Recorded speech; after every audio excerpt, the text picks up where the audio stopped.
एक छोटा सा गांव था। उस गांव में एक व्यक्ति रहा करता था। उस व्यक्ति को एक तकलीफ थी। वह हमेशा खुद की क्षमताओं पर शक किया करता था। वह हमेशा दुविधा में रहता। वो जो काम करता उसे बिल्कुल भी पसंद नहीं था। वह तो उस काम को केवल मजबूरी में किया करता था ताकि उसका घर परिवार आसानी से चल सके, उन्हें 2 वक्त की रोटी मिल सके, उनका पेट भर सके। और वह हमेशा सपनों में ही खोया रहता। किसी न किसी दिन उसे बहुत सारा धन मिल जाएगा और वह उस नगर का सबसे अमीर आदमी बन जाएगा। उसके पास वो सब कुछ होगा जो एक धनी व्यक्ति के पास होता है। सारी सुख सुविधा होगी। उसके पास किसी चीज की कोई कमी नहीं होगी। मन में यही ख्याल लिए वह हमेशा अपने भगवान की पूजा किया करता। वह हमेशा यही सोचता कि मेरे ईश्वर के आशीर्वाद से उसके जीवन में चमत्कार घटेगा और वह बहुत धनी व्यक्ति बन जाएगा। इसलिए वह दिन रात सुबह शाम केवल अपने ईश्वर की पूजा करता, उनकी भक्ति में खोया रहता। और जब भी कोई उसे किसी कार्य के लिए कहता तो वो यही कहता, जो होगा वही करेंगे, मैं भला कौन हूं करने वाला। लेकिन वास्तविकता में उसके मन के भीतर एक दुविधा थी। कुछ भी करने के लिए वह हमेशा दुविधा में फंसा रहता। वह कभी किसी निर्णय पर पहुंच ही नहीं पाता था। और जब भी वह किसी कार्य को पूर्ण नहीं कर पाता था तब भी उसके पास तरह तरह के बहाने हुआ करते थे कि जैसे मैंने तो बहुत कोशिश की किंतु ये कार्य पूर्ण नहीं हो सका, ये कार्य करना तो असंभव है, ये कार्य बहुत कठिन है। इस तरह के कई सारे बहाने उसके पास थे जिससे वह खुद को समझा दिया करता। उसकी पत्नी और उसके घरवाले उसे ताना मारा करते, उसे तरह तरह की बातें सुनाया करते, लेकिन वह व्यक्ति कुछ काम करने का नाम ही नहीं लेता था। एक दिन उसकी पत्नी उस व्यक्ति से कहती है, अरे तुम कुछ करती क्यों नहीं हो? आखिर हमारा परिवार ऐसे कब तक चलेगा? तुम जो मजदूरी करके पैसे लाते हो उसमें घर का खर्च नहीं चल पाता है। आखिर तुम कुछ और काम क्यों नहीं करते? इस पर वह व्यक्ति कहता है, जैसे मालिक की इच्छा, वह जैसा रखना चाहेंगे वैसा ही रहना होगा। मैं चाहे कितना भी प्रयास क्यों ना कर लूं, लेकिन मैं उससे अधिक धन नहीं कमा सकता जब तक कि मेरे मालिक ना चाहे। एक दिन उसका बच्चा बहुत बीमार पड़ गया, उसे अच्छे इलाज की आवश्यकता थी। लेकिन उस व्यक्ति के पास धन नहीं था। तभी उसकी पत्नी रोते हुए उस व्यक्ति के पास आई और कहने लगी, अरे जाइए ना, कुछ पैसों का बंदोबस्त कीजिए, हमारा बच्चा मर जाएगा। इस पर व्यक्ति कहता, अरे पगली, तू चिंता क्यों करती है? इसे कुछ नहीं होगा, ईश्वर मेरे साथ है, वही इसे बचा लेंगे, इसे कुछ नहीं होने देंगे। भगवान की कितनी पूजा करता हूँ, कितनी आराधना करता हूँ, तू चिंता मत कर। अपने पति की ये बातें सुनकर उस व्यक्ति की पत्नी घर से बाहर निकली और हर जगह हाथ पैर मारे, हर लोगों से बात की, लोगों से धन मांगा, लोगों से मदद मांगी, लेकिन किसी ने उसे मदद नहीं किया। उसे कहीं से भी धन नहीं मिला। वह थक हार कर घर वापस आ गई। इधर वह व्यक्ति अपने ईश्वर के भजन गा रहा था, उनसे प्रार्थना कर रहा था कि उसके बच्चे को स्वस्थ कर दे। बच्चा पीड़ा के कारण लगातार रोए जा रहा था। उसका पीड़ा असहनीय होती जा रही थी, जिस कारण उसका चीखना चिल्लाना बढ़ता जा रहा था। और काफी समय तक वह बच्चा चीखता चिल्लाता रहा, लेकिन उस व्यक्ति को तनिक भी फर्क नहीं पड़ा। अचानक उस बच्चे का चीखना चिल्लाना बिल्कुल शांत हो गया।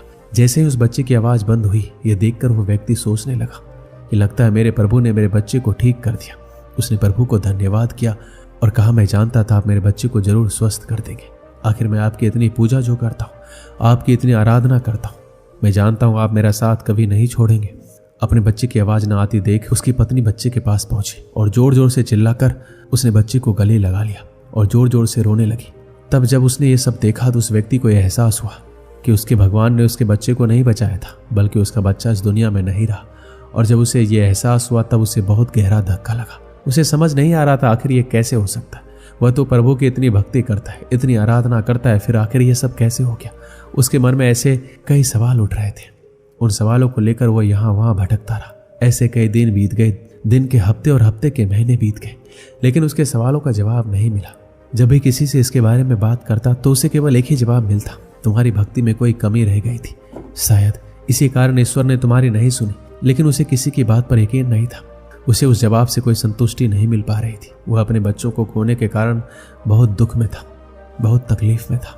एक दिन वह किसी मार्ग से होता हुआ कहीं जा रहा था, लेकिन तेज धूप के कारण एक पेड़ के छांव में बैठ गया और वहां पर बैठकर अपने बच्चों को याद करके जोर जोर से रोने लगा। उसी मार्ग से एक साधु होकर गुजर रहे थे। उन्होंने उस व्यक्ति के रोने की आवाज सुनी तो वो उसके पास पहुंचे और उस व्यक्ति से कहते, क्या बात हो गई? आखिर तुम इतने जोर जोर से इस तरह क्यों रो रहे हो? कोई संकट आन पड़ी है क्या? आखिर क्या बात है, मुझे बताओ। उस व्यक्ति ने सारी बातें बताई।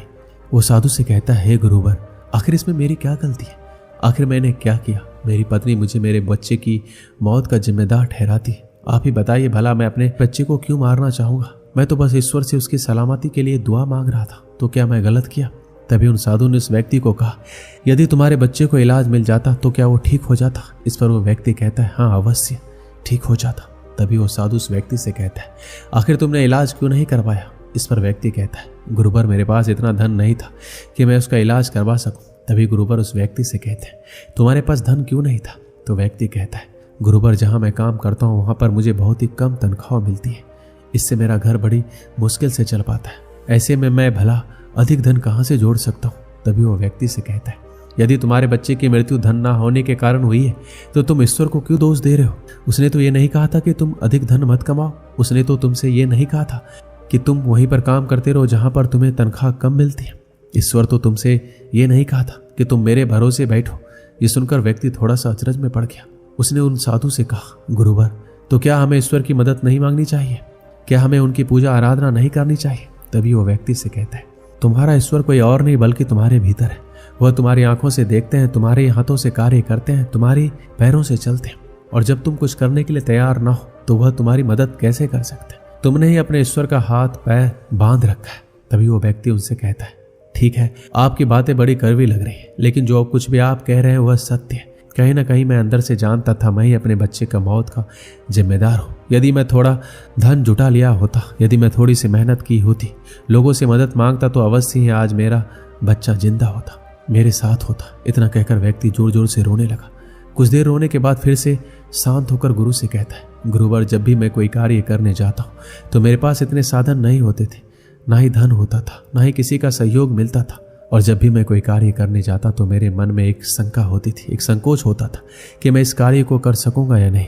तभी वह साधु उस व्यक्ति को एक पेड़ की तरफ इशारा करते हुए कहते हैं, क्या तुम पेड़ पर चढ़ना जानते हो?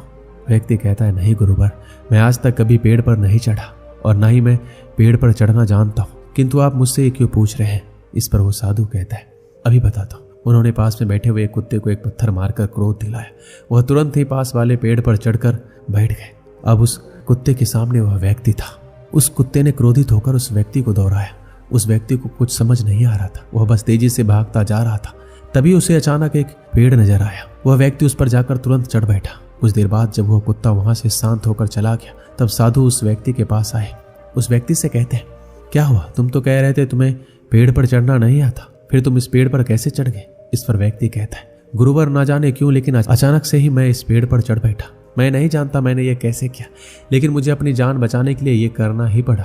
इस पर वह साधु तो मुस्कुराने लगे और उस व्यक्ति से कहते हैं, मजबूरी व्यक्ति से सारे काम करवा लेती है, फिर चाहे वह कार्य उसे पसंद हो या ना हो।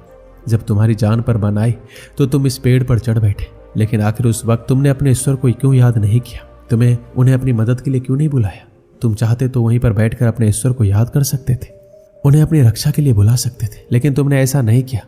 तुम अपनी जान बचाने के लिए उस पेड़ पर बड़ी सरलता से चढ़ गए, क्योंकि बात तुम्हारी जान की थी। लेकिन जब बात तुम्हारे बच्चे की जान की थी, तब तुम ईश्वर से आराधना कर रहे थे, उनसे प्रार्थना कर रहे थे वह तुम्हारे बच्चे की जान बचा ले। तुम अपनी जिम्मेदारी से भाग रहे थे, पर अगर तुम उस जिम्मेदारी को निभाते तो आज हालात कुछ और होता। साधु की ऐसी कड़वी बातें सुनकर व्यक्ति मन ही मन और दुखी हो गया और जोर जोर से फूट फूट कर रोने लगा। वो कहता है, गुरुवर आप सत्य कहते हैं, मैं ही अपने बच्चे के मौत का जिम्मेदार हूँ। मुझे ऐसा नहीं करना चाहिए था, मुझे और अधिक धन जोड़ना चाहिए था। यदि मैं ऐसा कर लिया होता तो मैं आज अपने बच्चे को बचा पाता, लेकिन अब क्या करूं, मुझे कुछ समझ नहीं आ रहा। इस पर साधु उस व्यक्ति से कहते हैं, जो हो गया उसे मिटाया नहीं जा सकता, किंतु जो होने वाला है उसे बनाया अवश्य जा सकता है। इसलिए अपने बहानों से ऊपर उठो और अपने संकोच को मन से मिटा दो, और किसी भी कार्य को शुरू करने से पहले जो मन में दुविधा उत्पन्न होती है उसे पूरी तरह से समाप्त कर दो। फिर देखना तुम जैसा चाहोगे वैसा ही होगा।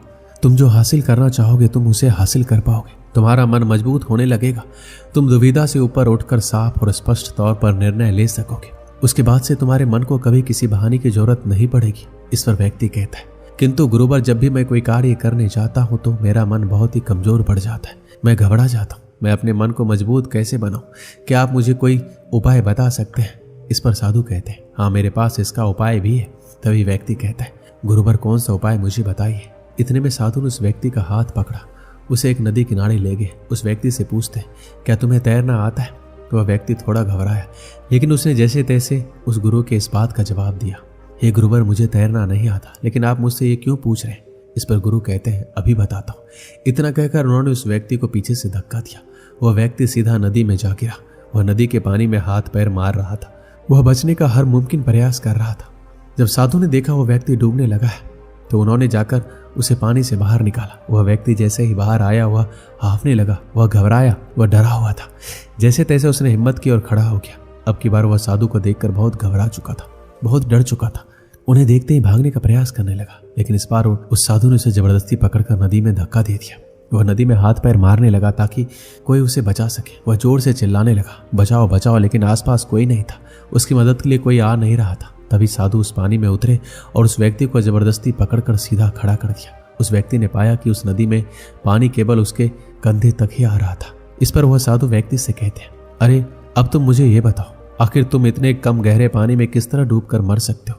यदि तुम चाहते तो सीधे खड़े होकर इस स्थिति का सामना कर सकते थे और तुम्हें यह एहसास भी हो जाता कि इस नदी में पानी केवल तुम्हारे कंधे तक ही है और तुम्हें इस तरह से इतनी मेहनत करने की कोई आवश्यकता नहीं पड़ती और ना ही इस स्थिति से भागने का प्रयास करते। किंतु तुमने केवल हमेशा से एक डर का सामना किया और वो ये है कि यदि तुम नदी में गिरे तो तुम्हें तैरना नहीं आता तो तुम्हारी मृत्यु निश्चित है। और यही कारण है तुम सही स्थिति का पता नहीं लगा पा रहे थे। तुम ये पता नहीं लगा पाए कि आखिर इस नदी में पानी कितना गहरा है। और एक बार फिर साधु उस व्यक्ति को नदी से बाहर लाए और थोड़ा देर इंतजार करने के बाद एक बार फिर उस व्यक्ति को उस नदी में धक्का दे दिया। अब की बार उस व्यक्ति को उस स्थिति का पता चल चुका था। वो जैसे ही अपने आप को स्थिर कर लेगा वह पानी केवल उसके कंधों तक ही आएगा। उसने बिल्कुल वैसा ही किया। वह सीधा खड़ा हो गया। तब साधु उस व्यक्ति से कहते हैं, क्या तुम्हें अब अपने मन को मजबूत करने का मंत्र मिल चुका है या नहीं? इस पर वो व्यक्ति कहता है, हाँ मैं समझ चुका हूँ कि अपने मन को मजबूत किस तरह से किया जाए। आगे गुरुदेव उस व्यक्ति से कहते हैं, अब तुम समझो इस दुनिया में कुछ भी करना इतनी बड़ी समस्या नहीं है। समस्या तो यह है कि हम कुछ करना ही नहीं चाहते। जब भी हमें डर लगे या कोई समस्या खड़ी हो तो हमें उसमें उतरकर देखना चाहिए, उसका आकलन करना चाहिए, उसे समझना चाहिए जब तक कि वो समस्या संभावना ना बन जाए और तुम्हारे भीतर से उस स्थिति का सामना करने का डर निकल ना जाए। ऐसे ही हमारा मन मजबूत होता है। आज तुम्हारे पानी का डर समाप्त हुआ है, लेकिन वास्तविकता तो ये है कि तुम अभी भी तैरना नहीं जानते और जब तक तुम तैरना नहीं जान सकोगे तुम गहरे पानी में नहीं उतर सकोगे। इसलिए मेरी एक बात हमेशा याद रखना, इस संसार में ऐसा कुछ नहीं है जो तुम नहीं कर सकते। बस तुम्हें तुम्हारे साथ खड़े होना आवश्यक है, तुम्हें अपना साथ देना आवश्यक है। इसलिए अपने आप को धोखा देना बंद करो, अपने आप को दुविधा से बाहर निकालो, अपने आप पर संकोच करना बंद करो, अपनी शक्ति को पहचानो, तुम हर कार्य कर सकते हो। यह सुनकर उस व्यक्ति को अपनी गलती का एहसास हो गया। उसने गुरु को प्रणाम किया और वापस घर की ओर लौट आया। अब से हर रोज अपनी गलतियों को सुधारने में लग चुका था, अपने मन को मजबूत करने में लग चुका था। जब भी उसके सामने कोई परिस्थितियां आती वो उसका डटकर सामना करता। वो अपनी जिम्मेदारियां निभाने लग गया था। उसे जिस भी कार्य में डर लगता वह उस कार्य को जरूर करता, जिससे उसका मन और भी अधिक मजबूत हो जाता। अब ना ही उसके मन में कोई संकोच था, ना ही किसी प्रकार का डर। हर परिस्थिति का सामना करने के लिए वह पूरी तरह से तैयार था और इस प्रकार उसके मन का डर खत्म हो चुका था और वह अपने जीवन में आगे बढ़ने के लिए पूरी तरह से तैयार था। दोस्तों, इस वीडियो में बस इतना ही। मिलते हैं अगले वीडियो में। अपना ख्याल रखिएगा। धन्यवाद।